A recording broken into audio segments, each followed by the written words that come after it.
Hi all, Dan the Unknown here, and welcome to episode 2 of my new series, Till Wednesday at 2.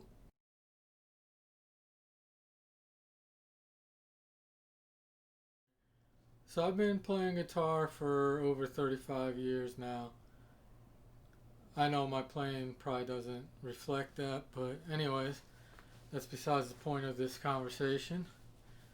Over all those years, I've bought and sold many guitars, and today I'm going to talk about guitars I regret selling. So the first guitar I'm going to talk about that I regret selling was an old Ibanez guitar. I'm not sure the name now. I think it was Roadstar model or series, but it was a Randy Rhoads shaped guitar.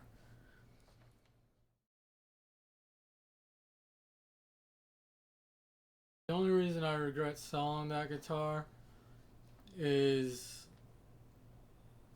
basically I could probably get more for it now than the 50 bucks I sold it for. Now I had taken it apart and couldn't get it rewired.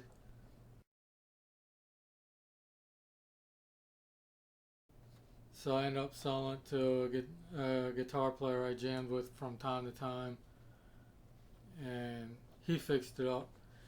But anyways, it came with a nice hard shell case specifically made for that guitar. The case alone is worth well more than 50 bucks now. But knowing what I know now about wiring guitars, I could have rewired it and sold it for a couple $100 now. Another guitar I regret selling is an Ibanez S540.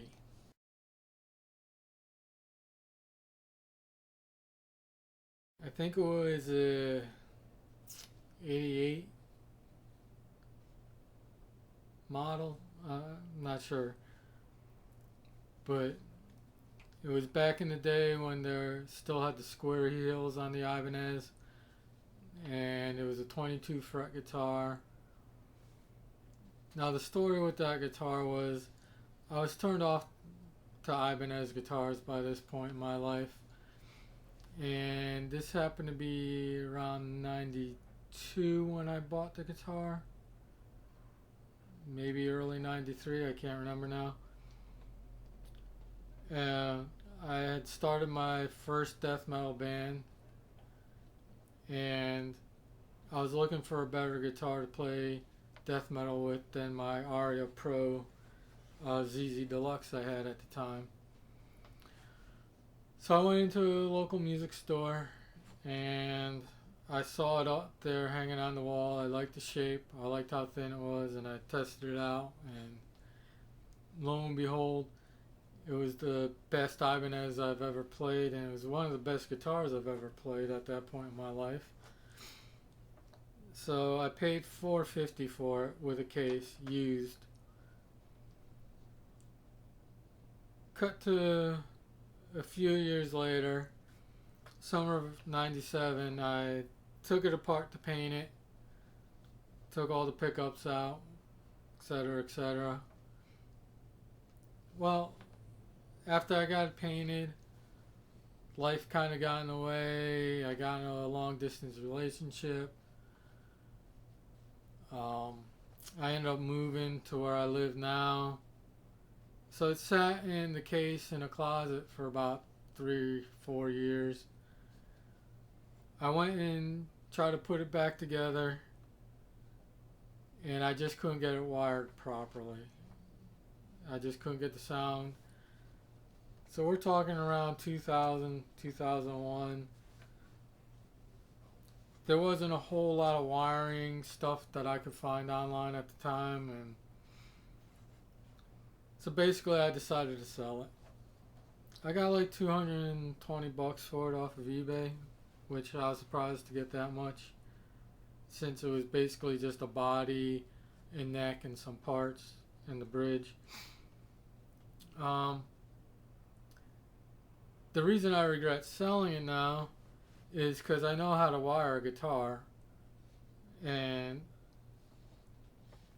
for sentimental reasons, I wish I kept it because I did love that guitar when it worked properly. The fact that I could get a hell of a lot more money for it now with it working and in decent condition, I regret it for that also. But like I said, it wasn't working at the time, so I got frustrated and got rid of it. Live and learn. Another guitar I regret selling. Another Ibanez. It was my Ibanez Xiphos. I had bought it brand new when they first came out. It was the Chameleon red and green. And basically the reason I sold it is I love that guitar. Played great. The fact that they're worth more now on eBay than they cost brand new, or at least that's what I see them going for a lot, is not the reason I regret buying it, or regret selling it, I should say. I regret selling it because I love that guitar. The only reason I sold it is because it cost me a small fortune, and if you know me, I like to have two guitars, one in standard E and one in standard B tuning, because that's what most of my songs are in B or E tunings. So I like to have the same guitar, same pickups, etc., to sound as close as possible. And like I said, it costs a small fortune, so I really couldn't afford to get another one. And after trying other guitars with similar setups, etc., and not having the success of matching the tone, I ended up deciding to get rid of it and the other guitars too that I bought to try and match. Anyways, I'm rambling on now. I really wish I still had that guitar, but live and learn again. The only thing that I didn't like about that guitar was where the pickup selector switch was, so I ended up switching it with the volume knob, and it, for me, is one of the most playable guitars I've ever had in my life. One day I'll get a couple, hopefully. Okay, here's one that's not a Ibanez that I regret selling. I once had a Washburn Culprit. If you don't know, that was a short-lived run of Washburn guitars that were designed by and for Dimebag Darrell. It's kind of an explorer shape. I absolutely love that guitar. Played really well. It was very well balanced. It had a great trem on it. Stayed in tune really well. One of the only reasons I ended up selling that guitar is I had a few guitars at the time, but I really needed some money, and that was the only one that I could recoup pretty much what I spent on it. And it was the only guitar I had at the time with 22 frets, and for the longest time I was all about guitars with 24 frets. Still am, but it's not as important to me as it was then. And part of me regrets selling it because of what it probably would be worth now. Part of me regrets selling it because it was just a great guitar. Again, I had that with a case also, but it was a very beautiful guitar that I kick myself in the ass every time I think about selling it. Okay, back to the Ibanezes. I've had many Ibanezes over the last 15, 16 years. Don't regret selling all of them, but I do regret selling a few of them, obviously. This one was an Ibanez RG770, I believe, DX. It's kind of a pinkish color.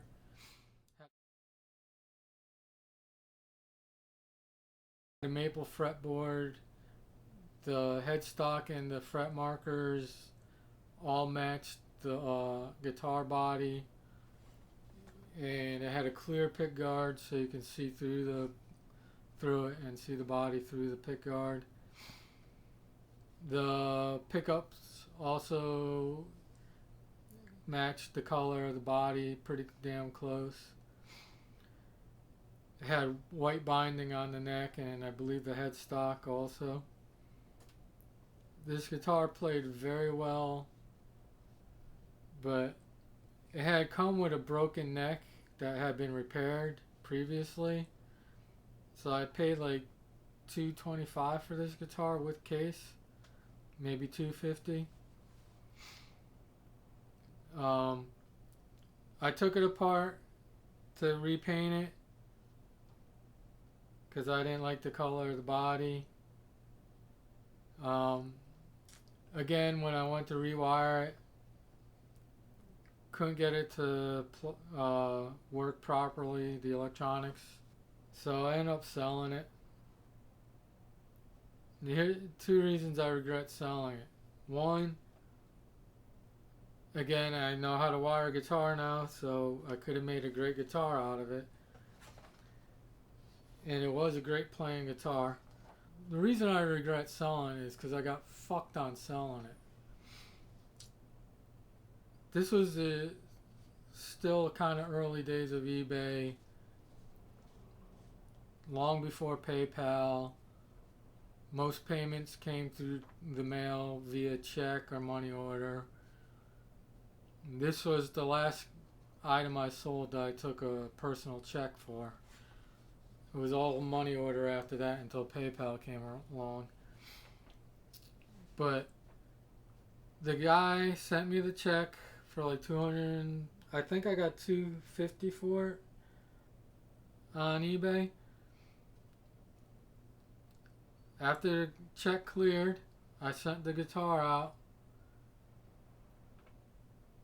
About 2 weeks later, I checked my bank account. The money that I got for the guitar was taken out of my bank account. He never messaged me until I asked him what the hell was going on. He told me that when the guitar arrived, the headstock was broken off. Now, it was in the case and well protected. He never showed me pictures. There was nothing I could do. I tried to report it to eBay. Nothing came of it. He had canceled the check, but he did end up sending me a check for like $125. So I got half of the money for what I sold it for. So a guitar that would probably be worth at least $500 today in that condition, if I could rewire it properly, I got $120 for $125. Another one I regret selling, this is the last Ibanez on this list, was an Ibanez RG560. Now, I had custom wired this guitar. I put an EMG 81 in the bridge. I had two DiMarzio single coil humbuckers.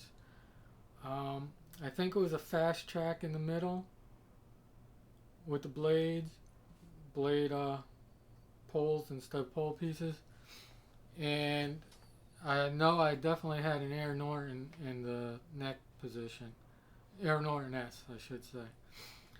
Which, by the way, is one of my all-time favorite neck pickups. This thing played really, really great. Stayed in really good tune. Was my number one guitar at the time. And at the time I had bought this RG560.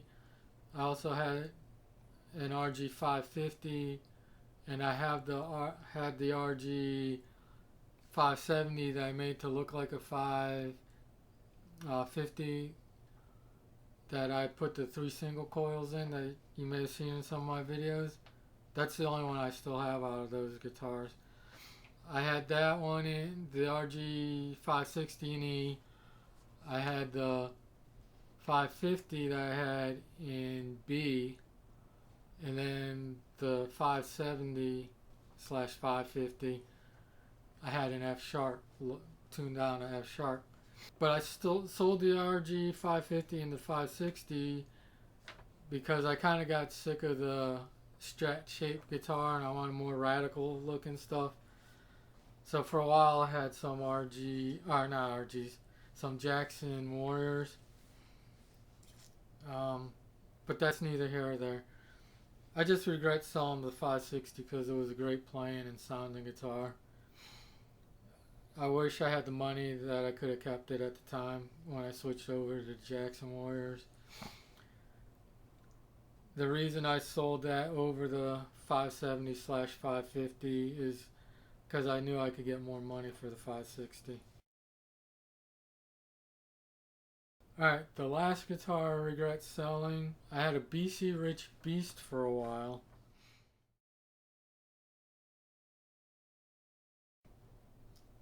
This thing played great, even though it was a Floyd licensed bridge. It stayed in tune really well. It was a little heavy, but sitting down it played awesome. I could do like a lot of my lead guitar tricks, etc., etc. Do a lot of my technical death metal playing and a lot of other technical stuff. Standing up though with the guitar, no matter how I adjusted the strap and the height, but especially to have it at the height where I could do my lead guitar tricks and whatnot and play my technical death metal the best, the top horn, pointy horn, would stick into my chest or my ribs and hurt like hell after about 20 minutes of playing. So I regret selling it because I never ended up having a band that played live, so standing up to play it really would have never mattered. One day I'll get another Beast, I'm sure. Been keeping my eye out for one. Just, the right price I'll buy it, otherwise I won't. So that's pretty much it for the guitars I regret selling. There's others I do kind of regret, but those are the main ones that stick with me when I think about guitars I regret selling and getting rid of. So anyways, that's my video of my regrets of guitars I sold. Put in the comments any guitars you regret selling. Hope you like my video. Take it easy.